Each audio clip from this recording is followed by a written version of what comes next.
Hi guys, this is Brandy. I hope y'all are all having a great day. Sorry I didn't get to post a video on Tuesday. I wasn't feeling well. I hurt my back and just wasn't feeling like I could get a video done and it'd be nice.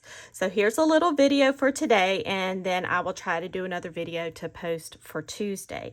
So I had bought these little wooden pieces from Hobby Lobby, and I know y'all seen these before in there. They usually have them seasonally, leaves or snowflakes or whatever, and they're really inexpensive because they're usually 50% off. So you get all these for $1.25, and they're super cute. You can use them just like they are, but I thought, you know what, how can we step this up a little bit and just make them a little bit fancier for our projects? So I thought about embossing, and how we could use embossing powders to kind of fancy them up and some other products. So if you've never done embossing before, you do need a couple of supplies that you may not already have. So you do need some type of pigment ink. Now today I was going to be using clear pigment ink because I don't want the color of the ink to show. If you were using a clear embossing powder and you wanted to stamp stuff in purple, and then you would use a purple pigment ink, and then you could use clear embossing powder on it and it would look purple. But I want the color of my powder to show through, so I'm going to use this. This is a Versamark pad. Tim Holtz also makes an embossing pad. I'm sure Simon Says Stamp does. Just look for embossing pad. This one was sold as a watermark pad, and I have probably had this pad at least 15 years, and it still works. It's stained, but that doesn't matter. You're also going to need some type of embossing tool. I have also had this embossing tool a very, very, very long time. I started selling Stampin' Up! In like 2001, I think. So I've had this a very long time. It still works. The more expensive embossing guns tend to get hot faster, so you have to heat your paper a shorter amount of time, which will help with it not warping as much. So we're going to use that, and then we're going to use some embossing powders today. So the main powders I'm going to be using these embossing glazes by Tim Holtz, and they are different from regular embossing powder because they are translucent. So most embossing powders, if it's a color, you can't see through what's under it, but these you can. So I am, you can see what's under it to a degree. You know, it does like tinted. So I'm going to use Fire Brick and Vintage Photo of that. And then I'm going to be using Glassy Glaze Enamel. This is something I've had from Stampin' Up! Forever, but it's just an ultra thick embossing powder. So if you see ultra thick embossing powder, that's what we're going to be using. So I'm going to show you how to first use the embossing powder to tint the whole, like, let's just say you want to make this look a little bit more vintage.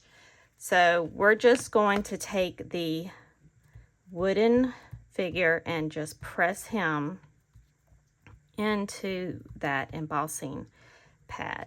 Now I don't know if y'all can see this on camera, but he's going to have kind of like a shiny film to him. That's how you know it got on there well. Now we're going to use this Vintage Photo. Now this stuff is super fine. I'm just going to put as much on there as I can, and then I'll go back and tap it off. Ooh. So you want to have nice coverage. I didn't get right around where my fingers hit, so I'm just going to come back and hit those. Because this isn't going to have, this is just going to give us like a glossy vintage kind of finish. And we'll stick that back in the embossing powder or in your trash can. Doesn't matter. And as you can see, I do have a little golden book on here because you do not want to heat directly on this type of mat. If you have one of these craft mats, self-healing mats, don't heat directly on it because it will warp. I usually have my glass mat, but it doesn't work well for filming. So I'm going to put this on top of this little golden book so that kind of absorbs the heat. All right, so I'm going to mute this part out. You're just going to heat it until it starts to get glossy.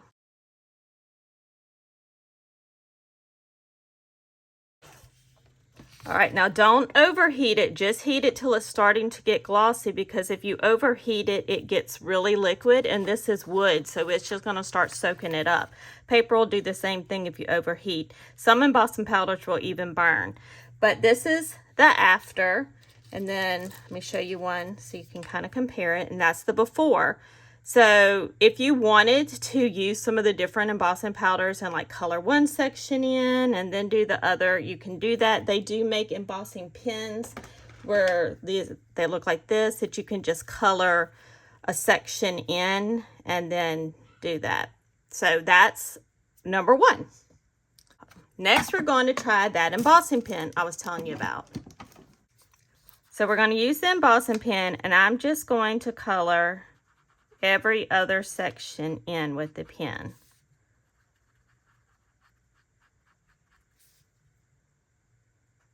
It's kind of hard to see, but it's going to get shiny, and like you can tell it's wet in that area.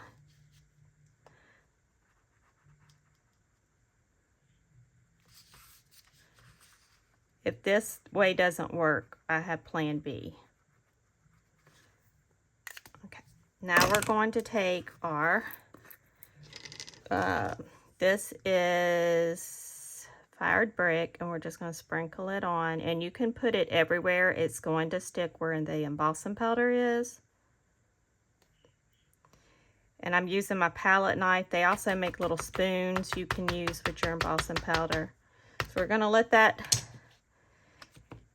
kind of sit on there. And now I got to figure out how we're going to pick it up without getting powder everywhere on my hands or knocking it off. Ooh, dang it. Okay. So we ended up doing this anyway. The last time I did it, what I did was I inked the whole thing, and then I came through with this brush and brushed off what I didn't want. So you could just do that to begin with, and not you if you don't have an embossing pen, just ink the whole thing up and get the powder off where you don't want it with a paintbrush. Of course, you want to use like an old paintbrush you're probably not going to paint with, because I don't know how well this powder comes off. So once you get that done, and this is kind of doing one of those where we're just, you're just inking part of it. Not really, none of this is like mind-blowing stuff here.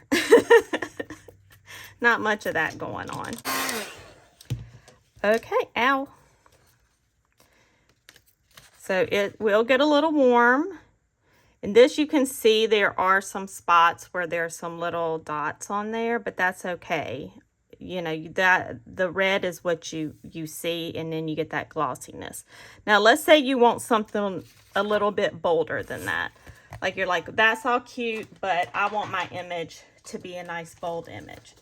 So we can do that. We're going to take our Santa Claus, and we're going to use some colored pencils. Now, you could use markers, but markers are going to bleed on the wood because they're wet, and the wood has, like, you can see the little bit of lines in it from the grain of the wood, so it is going to bleed. So I'm just going to start coloring him in. Just like you normally would, nothing fancy. So I'm just going to speed this up so y'all don't have to sit here and watch me color this whole thing in.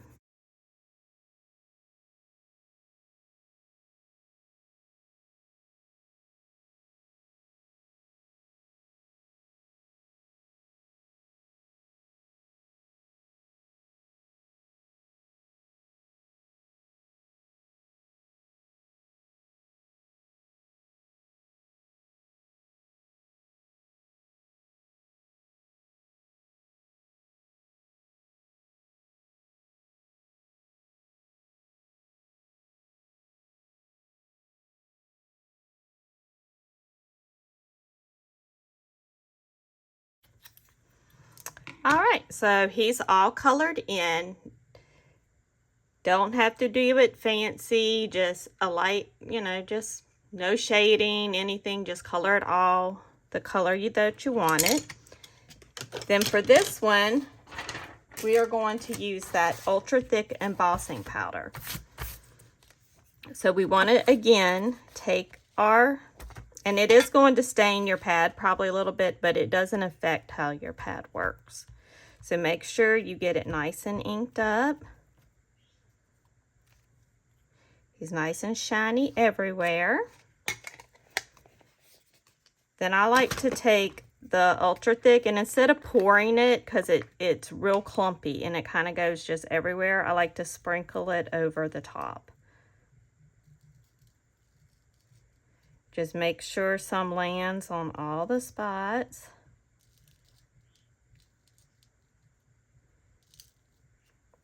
And then just kind of press it down. I'm going to scoot him over and put the rest of this back in the bottle. Now, when you're starting to heat up your embossing gun to do him, try not to point it at it until it is heated, because it blows enough air and this is thick enough where it's going to blow it off a little bit. So you want to heat it to the side at first.